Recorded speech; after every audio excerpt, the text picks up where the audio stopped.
This episode of Indie Mogul is sponsored by Storyblocks. Mike had a group of people who would come in, get totally made up, and every time we set up a shot, play the game of where can we put the house ghost. Where can we just stick a ghost in the background? Sometimes it's crazy how gutsy Mike got. They would just be right there, just like looking right at the camera. They're just right there. Hey, what's going on, Indie Mogul? Today I'm here with Michael Fimognari, the cinematographer behind the show, Haunting of Hill House on Netflix. He's also shot Dr. Sleep and a lot of amazing other horror films out there. So today we're going to be walking through the cinematography of the show, breaking through a little bit of the actual camera lenses, lighting, and a little bit of the actual philosophy that went into crafting the visual style of the show. So, Michael, how was the process of shooting the actual show? Oh, I love The Haunting of Hill House. It's a deep dive into family trauma, also continuing a collaboration with Mike Flanagan, who I've worked with for years, and it was just a really special experience. We shot with Alexa 65, which allowed us to do some really nice color separation, and we shot with the Alexa 65 vintage primes. So it kind of rolls off in the highlights and in the shadows in a very elegant way. And then we assisted that with a net behind the lens to soften. We wanted something that felt ambient in its lighting approach, mostly applied a soft light approach. When we had dapple and we wanted people to have to move through them, the feeling of that dapple, I felt wanted to retain that vintage quality. And the walls already had that texture. It felt like it was part of the history of the house. When you're building the visual style for Hill House, what went into the process? Because this is a bit of a sprawling story that takes place over time, we felt it was smart to identify a few tweaks on the aesthetic so that you could place yourself visually in past or present. In the past, as part of moving into this house, the house was slowly eating at them while making it feel like a safe, warm place. And so the foundation of the look was a kind of a warmth. So we played against the warmth when they would start to see through or feel those fears. In the present, we gave it a colder feel. We would start to define these soft noir looks where you don't always have a source. And some of that was driven by logistics of Hill House. We wanted it to feel like you don't always have a sense for geography. It's the title sequence. It's literally the house is a place to get lost in. That's right. It's a maze. That's right. We all know that phenomena of being able to see in the dark, being able to communicate that visually is a different thing. So the way we went about that is a very soft tonal separation that was grays on top of grays, and you can understand the shape of something but not necessarily identify it. And that's a bit terrifying. And sometimes it was about what you perceive as a dapple that comes in from a curtain. Going back to our first movie on Oculus, where we had a lot of discussions about what it means to see in the dark but not see enough, and have the question of what is that? There's fear in the I have to squint to see, and is that a thing? Is that a threat? And what is it? Those looks have corresponding parallels to the adults' present day lives. You've got Steven, who lives in California, and we decided that it should have this pale yellowish green, unsafe quality. Even in full daylight. Yes, even in daylight. A little scary. That's right. It's a little unsettling. Sick. The opposing force of that look is in Massachusetts. It's a pale blue, and that's the world that Shirley lives in, the world that Theo lives in. Cool. Well, I'm excited to break into some of the lighting, specifically the dappled lighting here. So let's do it. Let's play the first clip. Let's do this. So this is our introduction in episode 1 to Hugh Crane, who has long been away from his children. This scene is about him still being haunted.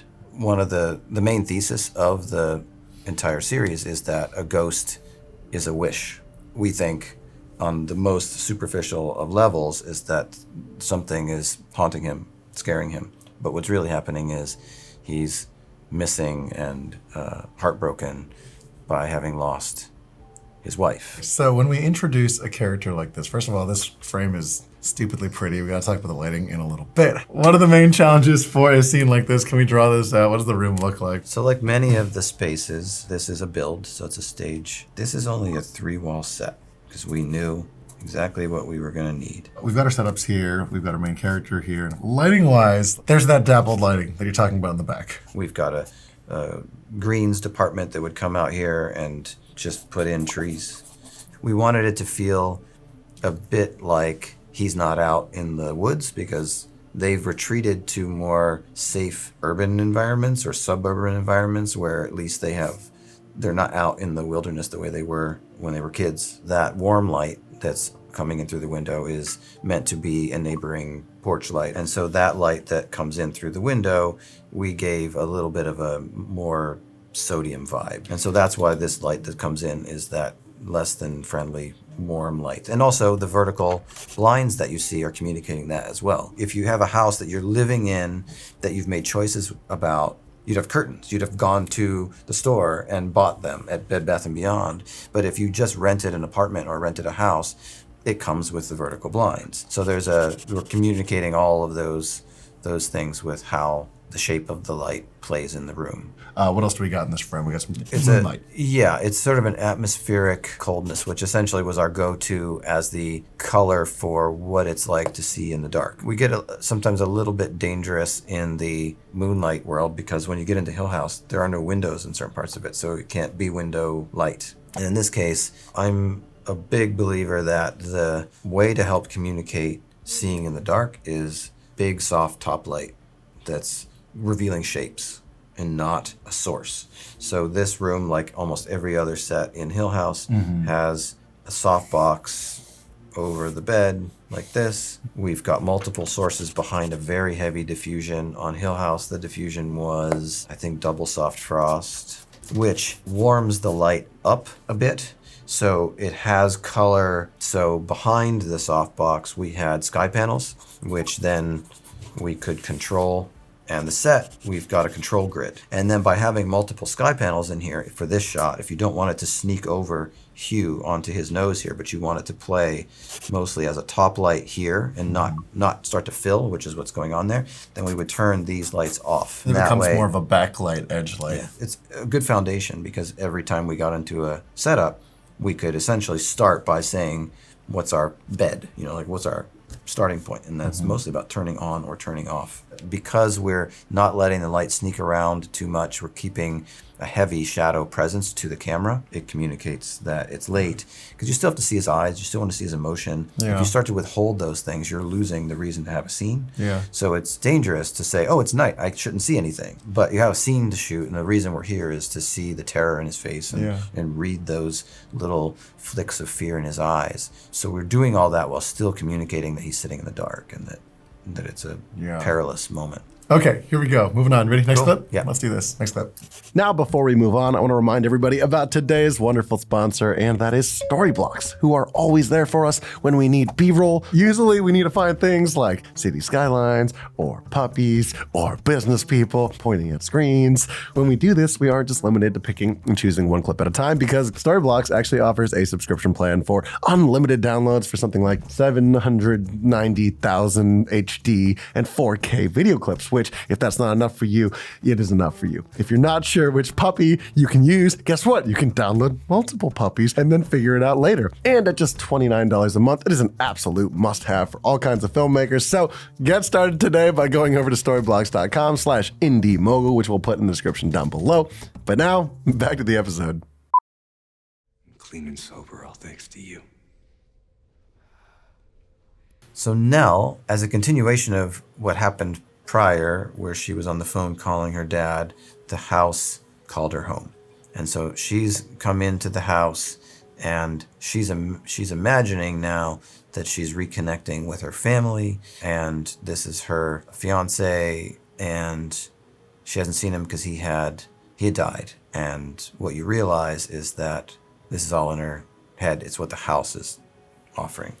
There's a lot of good association that we have with this, but pretty soon we're going to reveal that it's not good for her, even though she's lost in it. So, what does it look like for this dance scene? Where are we looking at in terms of the ballroom? Hill House is a stage build, and it was a 2-story stage build so that we could follow people up and down stairs. They walk up the spiral staircase. That's a 3-story spiral staircase. All 3 floors of this were built on a soundstage. This is the whole house is on a soundstage. This is like some Cleopatra stuff here. I love it. Okay, cool. Yeah, everything is a build. And we were talking about the darkness earlier, about how to control darkness. So we tested all the stains of the wood, the carpet densities, all that stuff is is tested with the art department and the set decorators to make sure that we could achieve that we could put people in front of dark backgrounds and make them disappear or pop them off the walls. And both ground floor and second floor has a bed of that soft light we were talking about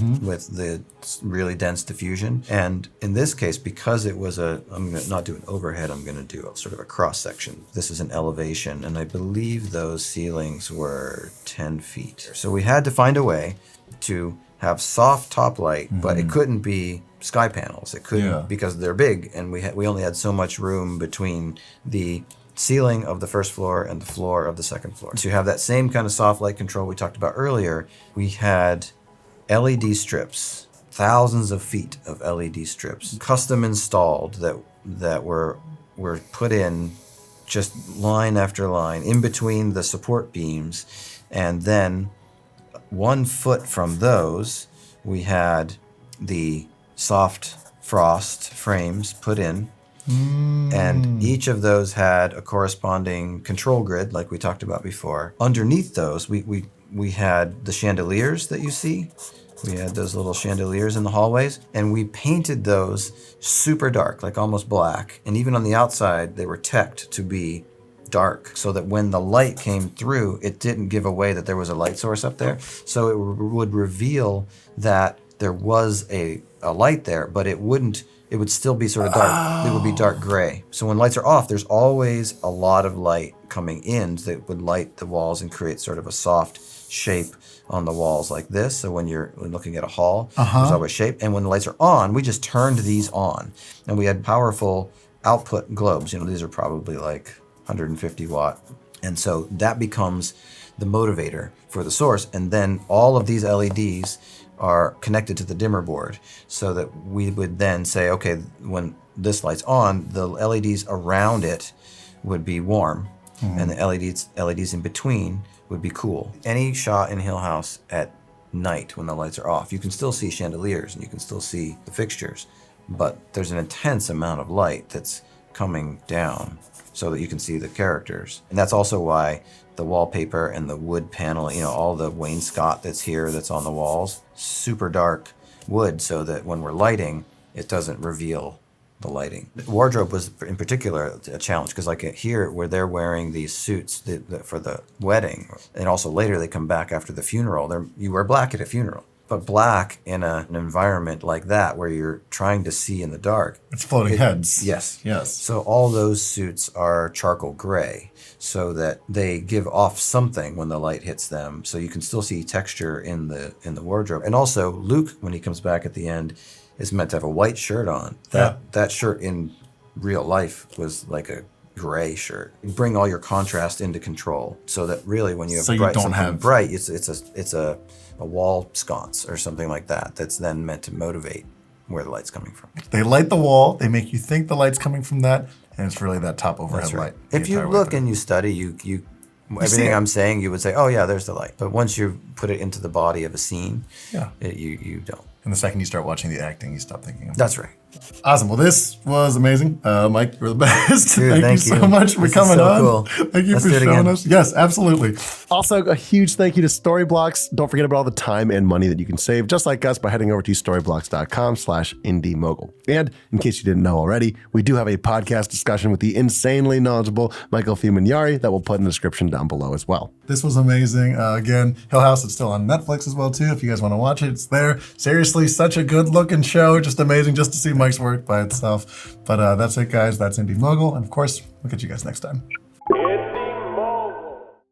We put Bruce Greenwood in the background of one of Carla's shots. They're still close friends from Gerald's game. Mike said, you want to be a ghost? And Bruce was like, cool. And we put him right in the background, like looking right at the lens.